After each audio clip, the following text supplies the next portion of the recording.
Hello friend, welcome to study by online. आज के आमी प्रेसिडेंट ऑफ इंडियार अबाउटे आलोचना करब। तोमरा सबाई खाता पेन निये बसे जाओ एबं आमी जा जा लिखबो सेगुलो नोट डाउन करे नाओ। सुतरां बंधुरा चलो प्रेसिडेंट ऑफ इंडियार अबाउटे आलोचना करा जाक। तो आमरा एकटा जिनिस जानी जे प्रेसिडेंट ऑफ इंडिया হচ্ছে ভারতের সংবিধান অনুযায়ী ভারতের নমিনাল এবং ফর্মাল হেড হচ্ছে প্রেসিডেন্ট, কিন্তু অ্যাকচুয়াল যে হেড সেটা প্রেসিডেন্ট নয়, সেটা হচ্ছে আমাদের পিএম। তো একটা কথা ক্লিয়ার করে নাও যে নমিনাল এবং ফর্মাল হেড অফ গভর্নমেন্ট হচ্ছে প্রেসিডেন্ট, বাট পিএম হচ্ছে আমাদের দেশের বা গভর্নমেন্টের অ্যাকচুয়াল হেড। ওকে, তো এটা মনে রাখবে। তো প্রেসিডেন্ট অফ ইন্ডিয়ার অ্যাবাউটে আলোচনার শুরুতেই আমি তার যে ব্যাপারে কিছু ইন্ট্রোডাকশন আছে সেগুলো একটু বলে দিই। ওকে, তো তোমরা হেডিং দাও president of India.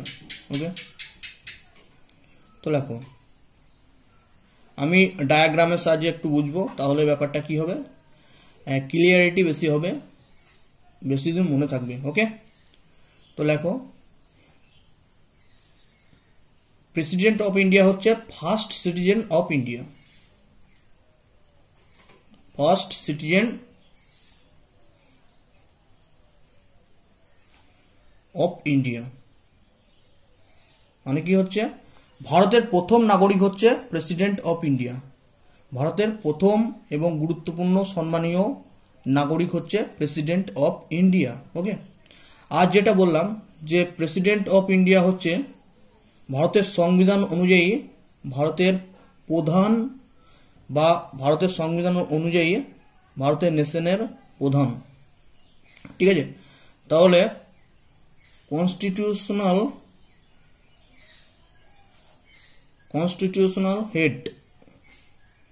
Head of nation.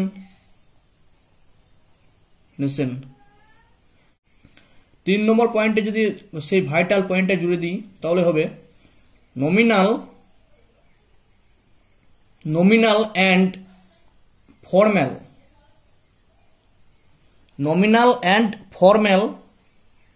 Head of government. President হচ্ছে নমিনাল এবং ফর্মাল হেড অফ গভর্নমেন্ট, তাহলে অ্যাকচুয়াল যে হেড অফ গভর্নমেন্ট কে হবে, পিএম। ওকে, ওটা মনে রাখবে। তো প্রেসিডেন্টের ব্যাপারে এই 3টে পয়েন্ট খুবই ইম্পর্টেন্ট। ফার্স্টলি হচ্ছে president first citizen of India, ভারতের প্রথম নাগরিক প্রেসিডেন্টকে বলা হয়। আর 2 নম্বর কনস্টিটিউশনাল হেড অফ নেশন মানে হচ্ছে ভারতের যে সংবিধান আছে ওই সংবিধান অনুযায়ী ভারতের যে হেড বা ভারতের প্রধান হচ্ছে প্রেসিডেন্ট। আর 3 নম্বর পয়েন্ট অনুযায়ী নমিনাল এবং ফর্মাল হেড হচ্ছে প্রেসিডেন্ট সরকারের, এবং যে অ্যাকচুয়াল হেড অফ গভর্নমেন্ট সেটা হচ্ছে পিএম। ঠিক আছে, 3টে পয়েন্ট মনে রাখবে। ওকে, এবার প্রেসিডেন্টের কোয়ালিফিকেশন নিয়ে একটু আলোচনা করি। তো হেডিং দাও কোয়ালিফিকেশনস অফ প্রেসিডেন্ট। সবাই দেখতে পাচ্ছ? আচ্ছা, কোয়ালিফিকেশনস অফ প্রেসিডেন্ট।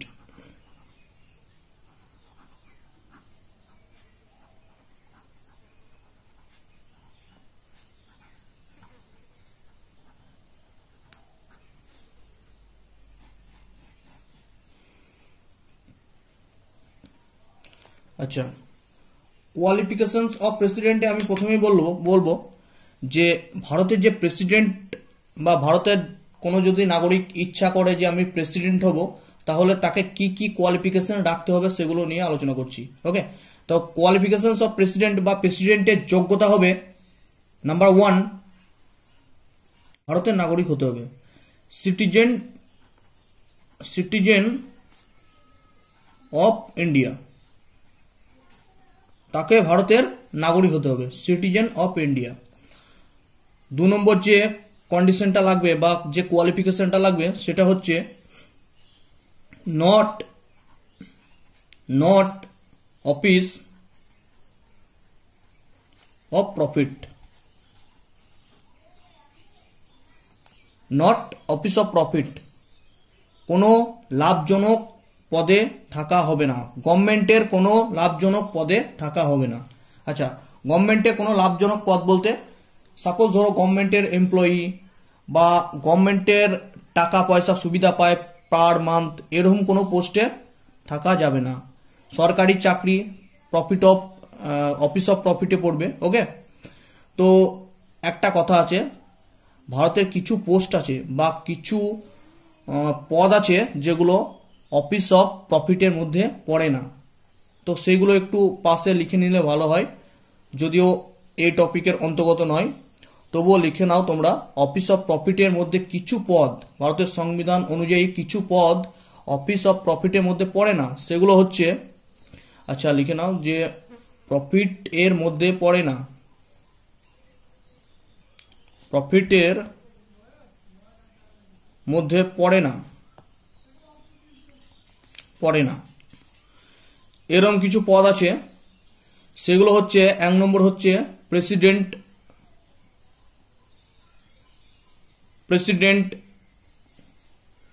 দুই নম্বর হচ্ছে ভাইস প্রেসিডেন্ট,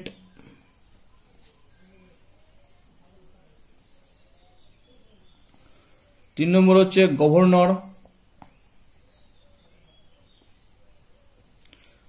চার নম্বর হচ্ছে কেন্দ্র বা রাজ্যের অল মিনিস্টার্স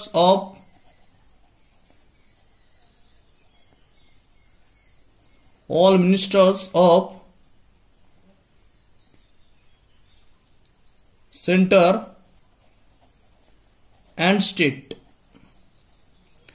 তাহলে অফিস অফ প্রফিটের মধ্যে কোন কোন পোস্ট পড়ে না, সেটা হচ্ছে প্রেসিডেন্ট পড়ে না, ভাইস প্রেসিডেন্ট পড়ে না, গভর্নর পড়ে না, all minister of centre and state পড়ে না।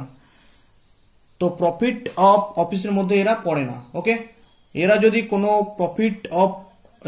অফিস অফ প্রফিটের মধ্যে থাকে তাহলেও এরা রাষ্ট্রপতি পদের জন্য এলিজিবল। ওকে, তো বুঝতে পারলে। এবার যে ক্রাইটেরিয়াটা দরকার প্রেসিডেন্ট হওয়ার জন্য সেটা হচ্ছে age.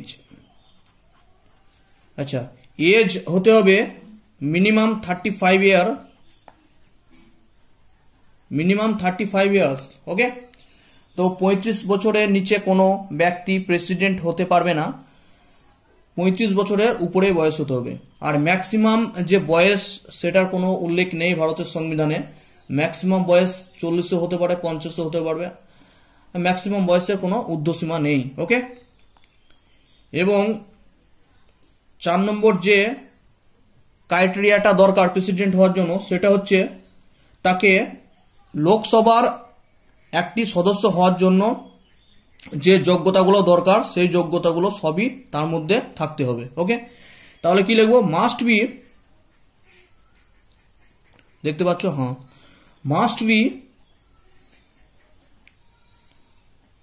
eligible to be MP of Lok Sabha।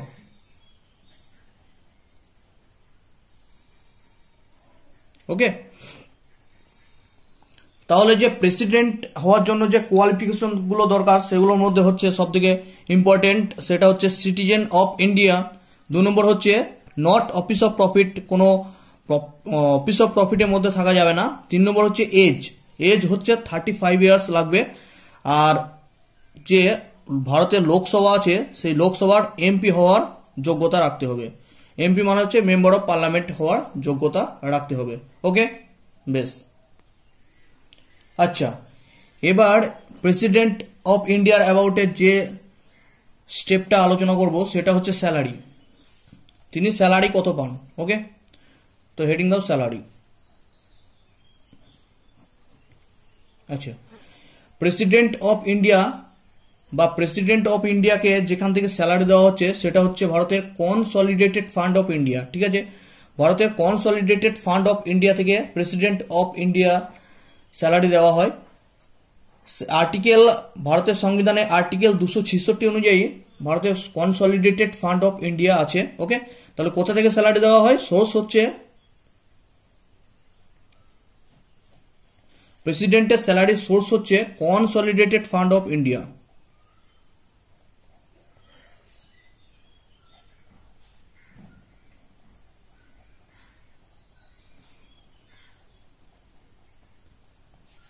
ওকে, তো প্রেসিডেন্টের স্যালারি দেওয়া হয় কনসলিডেটেড ফান্ড অফ ইন্ডিয়া থেকে।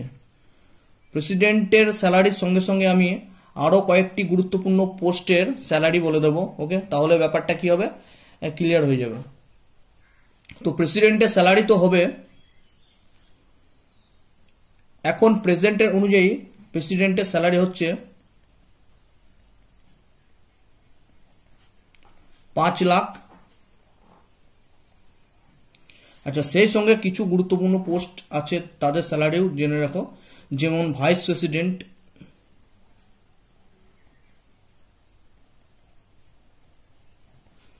ভাইস প্রেসিডেন্টের স্যালারি হচ্ছে 4 লাখ। সেই একইভাবে ডেপুটি চেয়ারম্যান অফ রাজ্যসভার স্যালারি হচ্ছে চেয়ারম্যান অফ রাজ্যসভা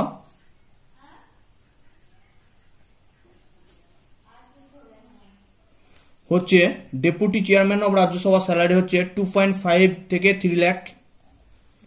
ওকে, লোকসভার স্পিকার অ্যান্ড ডেপুটি স্পিকারের স্যালারি হচ্ছে speaker and deputy speaker salary হচ্ছে, আচ্ছা স্পিকারের স্যালারিটা নিচে লিখে নাও 4 লাখ, অ্যান্ড ডেপুটি স্পিকারের স্যালারিটা হচ্ছে 2.5 থেকে 3 লাখ। আচ্ছা, এখানে একটা জিনিস লক্ষ্য করো যে ভাইস প্রেসিডেন্ট এবং স্পিকার এই দুটো পোস্টেরই স্যালারি হচ্ছে 4 লাখ করে, ঠিক আছে। ভাইস প্রেসিডেন্ট অফ ইন্ডিয়া রাজ্যসভার সভাপতিত্ব করে এবং যে স্পিকার অফ ভারতের যে স্পিকার না, তিনি লোকসভার সভাপতিত্ব করে, তাই ওদের স্যালারি একই। আর ডেপুটি চেয়ারম্যান অফ রাজ্যসভা এবং ডেপুটি স্পিকার সেম র্যাঙ্কের পোস্ট, কারণ deputy chairman of Rajya Sabha vice প্রেসিডেন্টের পরেই স্থান হচ্ছে রাজ্যসভায়, তার জন্য। আর ডেপুটি স্পিকার অফ লোকসভা যেটা স্পিকারের পরে স্থান, তাহলে deputy chairman of Rajya Sabha, deputy speaker of Lok Sabha একই পদ। ওকে, তার জন্য ওদের স্যালারি দেখো একই। ওকে, আরো কিছু পোস্ট আছে যাদের স্যালারি লিখে নাও, সুবিধা হবে। যেমন ক্যাগের, ক্যাগ যে কম্পিউটার অডিটর জেনারেল, যে ক্যাগ আছে না ভারতে, ওই ক্যাগের সদস্যদের স্যালারি হচ্ছে, দেখতে পাচ্ছ, আচ্ছা ক্যাগের সদস্যদের স্যালারি হচ্ছে 2.5 লাখ। আর অল জাজ অফ সুপ্রিম কোর্ট, অল জাজ of all judges of Supreme Court salary হচ্ছে 2.5 লাখ। ওকে, আর অল জাজ অফ সুপ্রিম কোর্টের স্যালারি হচ্ছে 2.5 lakh, but chief justice of India, supreme কোর্টের যে প্রধান বিচারপতি, চিফ জাস্টিস অফ ইন্ডিয়া, তার স্যালারি হচ্ছে 2.8 লাখ। ওকে, আর যে চেয়ারম্যান আছে, chairman and member of UPSC, chairman and member of UPSC salary হচ্ছে কত? আচ্ছা, চেয়ারম্যান গুলো স্যালারি এক ধরনের হবে, আর মেম্বার অফ ইউপিএসসি স্যালারি এক ধরনের হবে। আচ্ছা, চেয়ারম্যানদের স্যালারি হচ্ছে 2.5 লাখ এবং মেম্বারের স্যালারি হচ্ছে 2.25 লাখ। ওকে, ক্লিয়ার? ওকে, তো এই স্যালারি সংক্রান্ত যে কোন পোস্টের কত স্যালারি, এগুলো একটু জেনে রাখবে, এগুলো খুবই ভাইটাল। যদিও পরীক্ষা আসে না, পরীক্ষায় প্রেসিডেন্ট এবং ভাইস প্রেসিডেন্ট যদি আসে ভালো, আর নইলে লোকসভার স্পিকার, আর বাদ বাকি কারো আসার চান্স নেই। ওকে, তো জেনে রাখবে, তোমাদের জানার সুবিধার্থে আমি মোটামুটি পুরোটা বলে দিলাম। ওকে, প্রেসিডেন্ট অফ ইন্ডিয়ার যে ইম্পর্টেন্ট আর্টিকেলগুলো আছে, ভারতের সংবিধানে যে ইম্পর্টেন্ট আর্টিকেলগুলো আছে, সেগুলোর ব্যাপার নিয়ে একটু আলোচনা করব। তো প্রেসিডেন্ট অফ ইন্ডিয়ার যে ইম্পর্টেন্ট আর্টিকেলগুলো আছে, সেইগুলো একটু খাতায় নোট ডাউন করে নাও, ঠিক আছে? তো শোনো, তো আমি প্রথমে একটা লাইন ড্র করছি এবং লাইনের রাইট সাইডে আমি লিখব। ওকে, তো আর্টিকেল 52, আর্টিকেল 52। ওকে, আর্টিকেল 52 তে বলা আছে যে ভারতে একটি প্রেসিডেন্ট থাকবে, ভারত নেশনের একটি কি প্রেসিডেন্ট থাকবে, ঠিক আছে। তাহলে কি হবে, there shall be a president of, লিখে নাও সবাই, দেয়ার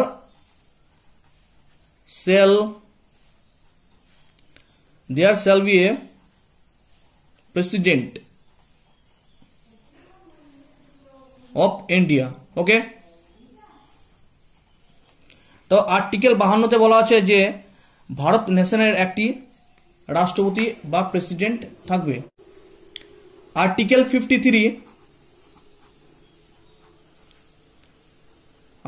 53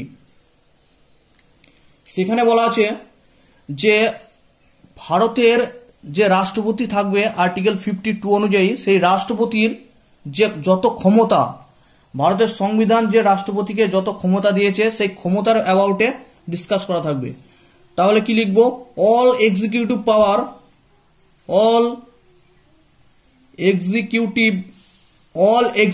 পাওয়ার of union government shall be vested in president, মানে হচ্ছে আর্টিকেল 53 অনুযায়ী প্রেসিডেন্টের ক্ষমতা সংক্রান্ত ব্যাপারগুলি আলোচনা করা আছে, যে স্টেটের বা কান্ট্রির অ্যাজ এ প্রেসিডেন্ট হিসাবে তার যে ক্ষমতা সেগুলো নিয়ে ডিসকাস করা আছে। এবার আর্টিকেল 54,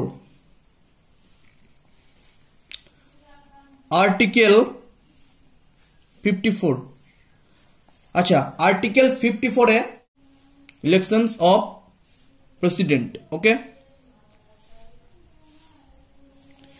তা আর্টিকেল 52 তে বলা আছে কি, যে আমাদের ভারতে একটি প্রেসিডেন্ট থাকবে, ওকে। আর্টিকেল 53 তে বলা আছে যে প্রেসিডেন্টের যে ক্ষমতা সেই সম্বন্ধে বলা আছে। আর্টিকেল 54 এ বলা আছে যে প্রেসিডেন্টকে নির্বাচিত হতে হবে, ওকে। এবার আর্টিকেল 55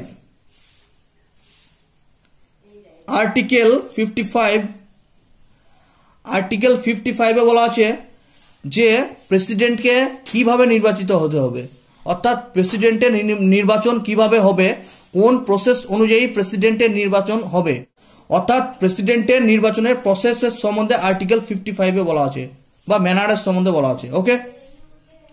তো আর্টিকেল 55 আর 54 এর মধ্যে তফাৎ হচ্ছে কি, আর্টিকেল 54 এ বলা আছে ইলেকশন অফ প্রেসিডেন্ট, মানে কি প্রেসিডেন্টকে নির্বাচিত হতে হবে এটাই বলা আছে। আর আর্টিকেল 55 এ বলা আছে যে কিভাবে নির্বাচন হবে, how to elections of president, কিভাবে প্রেসিডেন্টের নির্বাচন হবে সেই ব্যাপারে আর্টিকেল 55 এ বলা আছে, ওকে। তাহলে লিখে নাও, ম্যানার। তো আর্টিকেল 55 এ বলা আছে manner of election of president, ঠিক আছে। তো আর্টিকেল 55 এবং 54 এর মধ্যে ডিফারেন্ট বোঝা গিয়েছে। এবার আর্টিকেল 56,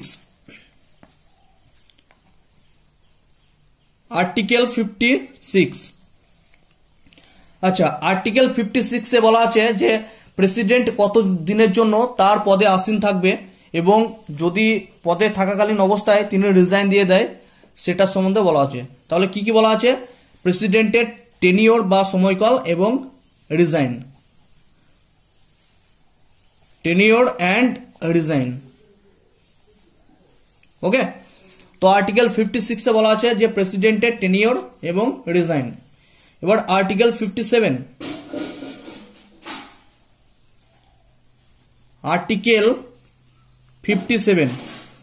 আচ্ছা আর্টিকেল 57 এ বলা আছে যে প্রেসিডেন্ট একবারের জন্য নির্বাচিত হলো, তারপর পরের টেনিওরে আবার ওই প্রেসিডেন্টই রি-ইলেকশন হতে পারে, ঠিক আছে। ওই প্রেসিডেন্টই যদি আবার ভোটে দাঁড়িয়ে জিতে যায় তাহলে আবার সে প্রেসিডেন্ট হতে পারে, ওকে। তাহলে কি বলা আছে, re-elections of president,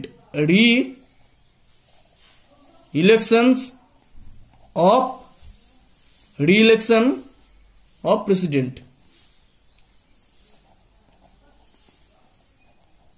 okay. Article 57 এ বলা আছে রি ইলেকশন অফ প্রেসিডেন্ট। এবার আর্টিকেল 58 এ কি বলা আছে দেখে নাও।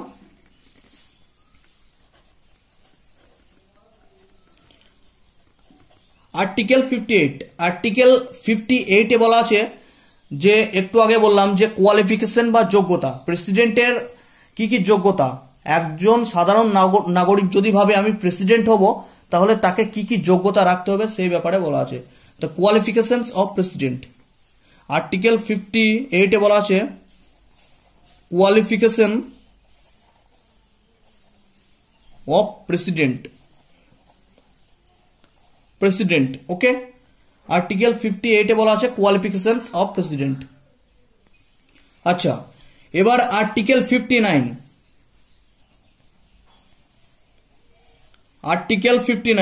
আচ্ছা আর্টিকেল 59 এ বলা আছে যে প্রেসিডেন্ট পদে আসীন থাকতে হলে যে কন্ডিশনগুলো আছে বা যে সার্ভিস কন্ডিশনগুলো মানতে হবে সেই সার্ভিস কন্ডিশনের সম্বন্ধে বলা আছে।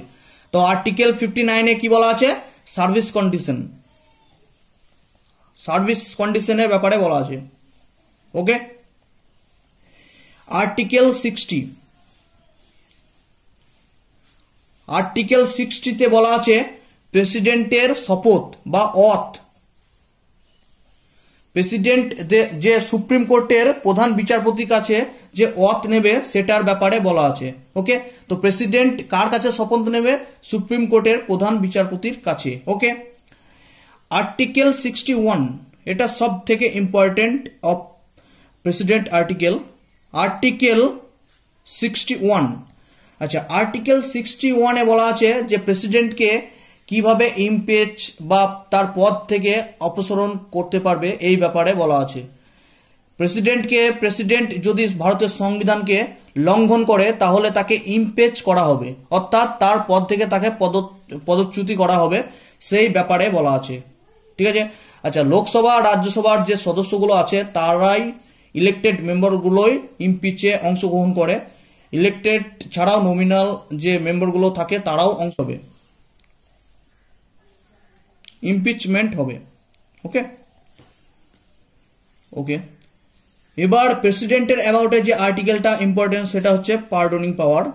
প্রেসিডেন্টের কি আছে, পার্ডনিং পাওয়ার আছে, অর্থাৎ প্রেসিডেন্টের ক্ষমা করার একটা ক্ষমতা আছে যেটা ভারতের সংবিধান দিয়েছে প্রেসিডেন্টকে। আর্টিকেল 72 অনুযায়ী যে প্রেসিডেন্ট কোনো সাজাপ্রার্থী ব্যক্তিকে ক্ষমা করে দিতে পারে, তবে বিভিন্ন অল সাইডে ডিসকাশন চলবে যে ক্রিমিনাল কি রকম আছে, ক্রিমিনাল অফেন্স কতটা ক্রিটিক্যাল, অর্থাৎ যাই হোক না কেন প্রেসিডেন্টের ক্ষমা করার একটা ক্ষমতা ভারতের সংবিধান দিয়েছে। তো পার্ডন পাওয়ার অফ প্রেসিডেন্ট, ওকে। আচ্ছা, আর একটা আর্টিকেল প্রেসিডেন্টের সংক্রান্ত সব থেকে ইম্পর্টেন্ট সেটা হচ্ছে অর্ডিন্যান্স ক্ষমতা, যেটা আছে আর্টিকেল 123 তে। কি আছে, অর্ডিন্যান্স পাওয়ার অফ প্রেসিডেন্ট, ওকে। অর্থাৎ প্রেসিডেন্টের হাতে অর্ডিন্যান্স পাওয়ার আছে। আচ্ছা, অর্ডিন্যান্স পাওয়ার মানে কি, অর্ডিন্যান্স পাওয়ারের ব্যাপারে একটু বলছি। লোকসভা রাজ্যসভার অধিবেশন যখন বন্ধ থাকে তখন যদি এমার্জেন্সি কোনো অ্যাক্ট যদি পাস করতে হয়, যে এমার্জেন্সি কোনো আইন পাস করতে হবে, সেটা খুবই দরকার, তখন প্রেসিডেন্ট তার অর্ডিন্যান্সের মাধ্যমে সেটা পাস করে দিতে পারে। রাজ্যসভা এবং লোকসভা কন্টিনিউ না থাকলেও প্রেসিডেন্ট সেটাকে পাস করে দিতে পারে, কিন্তু যখন আবার রাজ্যসভা বা লোকসভার নতুন যে সেশন শুরু হবে সেই সেশন শুরু হওয়ার প্রথম দিন থেকে 6 সপ্তাহের ভিতরে প্রেসিডেন্ট যে পাস করেছিল যে একটা, সেটাকে বিলে পরিণত, সেটাকে লোকসভা বা রাজ্যসভায় বিল এনে সেটাকে পাস করতে হবে, তবেই ওই অর্ডিন্যান্সটা বলবৎ থাকবে, ওকে, বোঝা গেল, ওকে। তাহলে অর্ডিন্যান্স পাওয়ারটা কি প্রেসিডেন্টের না, সেটা হচ্ছে যে লোকসভা বা রাজ্যসভা যখন সেশন স্টপ থাকবে, ঠিক আছে, তখন যদি কোনো জাতির স্বার্থে যদি কোনো বা অ্যাক্ট পাস করতে হয় বা আনতে হয়, নেশনের উপর লাগাতে হয় কোনো অ্যাক্ট, তাহলে তাহলে কি হবে, তাহলে প্রেসিডেন্ট ওই অ্যাক্টটাকে বলবৎ করতে পারবে। কিন্তু যখন রাজ্যসভা বা লোকসভা সিজন স্টার্ট হবে তখন ওই বিলটাকে বা অ্যাক্টটাকে করে পাস করতে হবে লোকসভা বা রাজ্যসভায়, তবেই প্রেসিডেন্টের অর্ডিন্যান্সটা বলবৎ থাকবে। ওকে, তো আজকে আমি প্রেসিডেন্টের অ্যাবাউটে বললাম, প্রেসিডেন্টের কোয়ালিফিকেশনস, স্যালারি এবং প্রেসিডেন্টের সংক্রান্ত যত আর্টিকেল আছে ভারতের সংবিধানে, ইম্পর্টেন্ট আর্টিকেলগুলো, সেগুলো একটু বললাম। ওকে, তাহলে এইগুলো মোটামুটি নোট ডাউন করে নাও, এবং যদি বুঝতে অসুবিধা হয়ে থাকে তাহলে আমার কমেন্ট সেকশনে জানাও। আর পরবর্তী যে ভিডিও নিয়ে আসবো ইন্ডিয়ান পলিটির ওপর, সেটা হবে ইলেকশনস অফ প্রেসিডেন্ট, অর্থাৎ প্রেসিডেন্টের নির্বাচনের সম্বন্ধে। ওকে, তো সেই সম্বন্ধে একটু বলে দেব। ওকে, তো আর একবার রিক্যাপ করে দিচ্ছি যে প্রেসিডেন্টের আর্টিকেল সংক্রান্ত ব্যাপারগুলো। আর্টিকেল 52-তে বলা আছে যে ভারতের একটি প্রেসিডেন্ট থাকবে। আর্টিকেল 53-তে বলা আছে যে প্রেসিডেন্ট থাকবে তার ক্ষমতার সংক্রান্ত ব্যাপারে, অর্থাৎ প্রেসিডেন্টের ক্ষমতার ব্যাপারে আর্টিকেল 53-তে বলা আছে। আর্টিকেল 54-এ বলা আছে ইলেকশনস অফ প্রেসিডেন্ট, অর্থাৎ যে প্রেসিডেন্ট থাকবে তার ইলেকশনস হবে। আর আর্টিকেল 55-এ বলা আছে যে manner of elections of president, অর্থাৎ প্রেসিডেন্টের নির্বাচনের পদ্ধতি।